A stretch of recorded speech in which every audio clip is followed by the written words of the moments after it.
Namaste, guys. ChristianRLong, life enhancement consultant, giving you big and beautiful shout outs on this Saturday afternoon here in Denver, Colorado at 1 o'clock p.m. Mountain Time for our daily dose of divine light, love, and power with our focus on love. I have about 6% battery life on my phone, so if it goes dead all of a sudden, you'll know exactly why. Shelly, Namaste. Happy birthday, girl.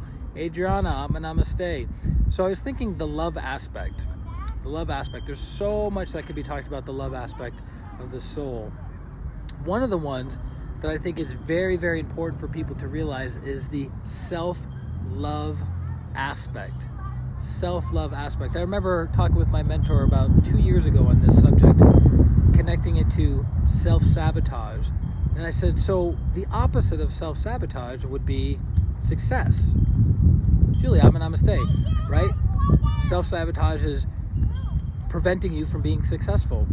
But then we dug a little bit deeper and she goes, well, wait a minute. Self-sabotage, the opposite of self-sabotage is self-love, because if you love yourself and you're doing the thing that you need, want, and desire to move yourself forward in your health, your relationships, your finances, your career, your spiritual growth and development, then you're going to do the things that nurture and nourish that process versus destroying it, sabotaging it, ruining it, distorting it, right? Super teeny tiny kids running around out here at the Infinity Park here in my neighborhood. So, Lucia, Namaste. So self-love is super, super important, but here's the thing. This is what I've noticed.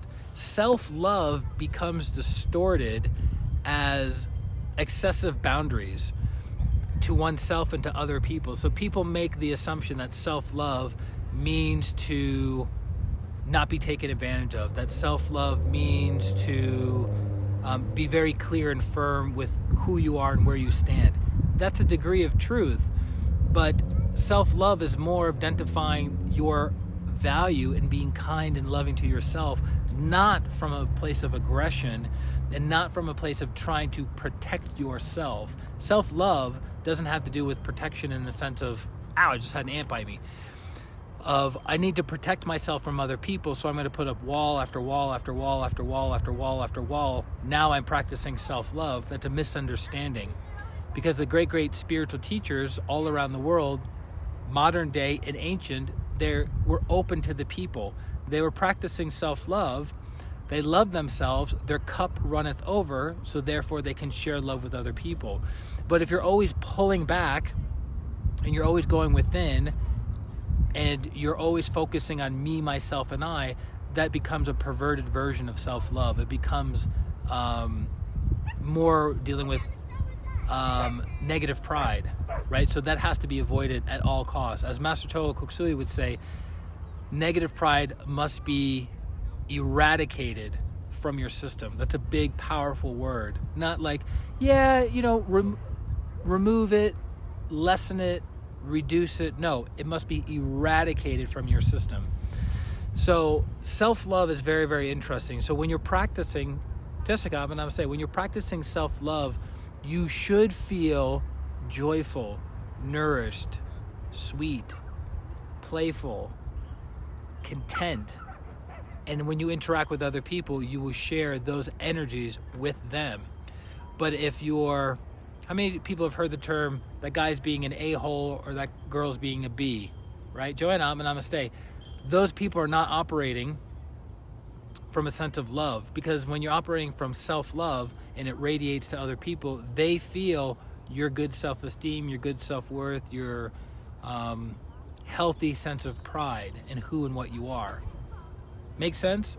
So it's a very complicated subject that has many, many levels and layers of truth and facets of truth. So we're obviously not going to cover it in a 5-minute stream. But the seed that I want to plant inside of each and every one of you is that self-love is extremely important, and you cannot love other people until you love yourself. And self-love is in the solar plexus chakra as well as the heart chakra. So we're here to love, we're here to serve, we're here to give value to others.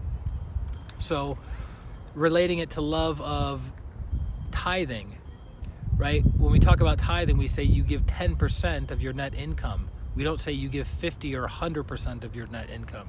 That would not be practicing self-love. So you take your 90% self-love, you give the 10% to other people who are in need. Does that make sense? So that's how self-love would be showing up. It's not going all the way to one end or all the way to the other end. You have to find moderation and non-excessiveness, which, funny enough, that quality, that virtue, moderation and non-excessiveness, pulls together the other virtues within pranic healing. That's why it's a very, very important virtue. It harmonizes the other virtues. So if you're weak in one, you have to build that one up so it's equal with the other ones, right? Light, love, and power, you have to have them equally to be a well-rounded, well-developed soul. You can't be all love and lack light and lack power. You can't be all light and lack love and lack power. Make sense?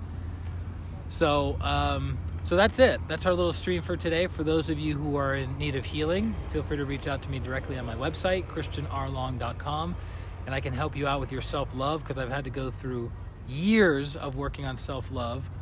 Lots of healing, lots of purification, lots of understanding, lots of meditation to become better at it. I'm working on articulating my own realizations around it in a 5 to 10 minute stream, and it doesn't seem to be easily done. So, to be continued. Love you guys very much. Thank you for the hearts. Thank you for the thumbs up. Thank you for sharing this on your personal and professional Facebook pages. And I look forward to serving you continuously and always. This is Christian Long, Life Enhancement Consultant, and I'll give you guys a quick shot of the pack. Being from Massachusetts, we don't say park, we say pack. See it? Isn't that nice? And you can see all the people who are not practicing social distancing at all. So this is Christian Long, Life Enhancement Consultant.